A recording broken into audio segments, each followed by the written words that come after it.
Today is my mini vlog, guys. Nandito nga pala ang aking mga anak, guys. Dumating sila kagabi. Kaya tuwan-tuwa naman si ako. Miss Beautiful ng Philippines. Good morning, everyone. Ay, Miss Palawan pala. Miss Palawan, Ana Grace.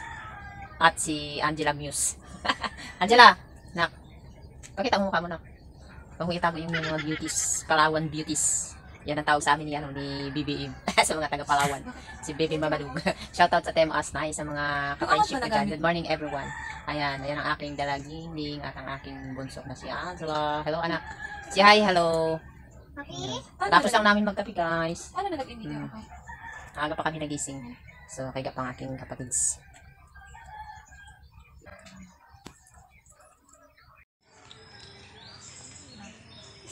Pag tinitigan ko.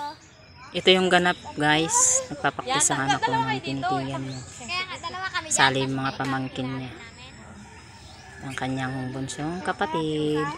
Ngayon lang ulit nagkita ang magpinsan, guys. Tuwang-tuwa si Abby na mayroon siyang kalaro. Si ate Angela niya. Kaya iyan, nagpa-practice sila, guys. Tinuturuan sila ni ate nila. Ni ate Ana Grace nila. Ng tinitigan mo. Dalawa kayo dito.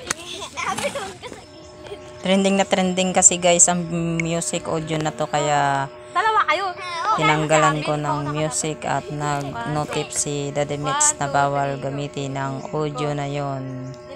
Kaya inedit ko ulit, guys. Tinanggal ko ang music. Kaya action na lang nila ang inyong maririnig. So, pagtsagaan nyo na lang, guys, ang mga moves, action ng aking anak. Tinuturuan niya kasi dalawa sa pagsayaw, sa tamang action, sa tamang moves. Kaya yan, napakatsagaan ng aking anak na turuan yung dalawa. So magaling naman talaga sumayaw yung dalawa na yun, guys. Kailangan nila magsabay-sabay sila. Natawa ako dyan, guys. Kulit-kulit ng dalawa nagpasaway kay ate nila. Hanggang pati ako, hindi namin na rin ang anak ko. Tapos pag naglasing sana, makapagba ka. Alam ko naman din yan yung sayo na yun kasi meron ako ng dance na ginawa na ganyan sa reels. So, ayan, guys. Talagang si Daddy Mitch ay nakikita agad ang ginagawa natin. Yung mga music na bawal at bawal. Nagno-notif siya agad. Kaya nakita ko kagad sa alert. Pinuntahan ko kagad sa support inbox, sa help support. Ayan, support inbox. Ayan, nakita ko dun sa alert. Mayroon nga siyang alerts. Kaya dinilit ko, guys. Ayan ang mga kaganapan sa aming mga practice. Pati ako, dinamay ng anak ko. Hinila din ako. Pinasayaw niya din ako. Siyempre, enjoy lang namin ang aming life. Dahil ngayon naman lang kami nagkabanding-banding ng mga anak ko. At ayan na nga, ay masaya naman. Nanonood na ako sa kanila, guys. Sabay ginawa na lang namin yun. Binuo namin ang kaganapan ng tingnan mo naman. Charots.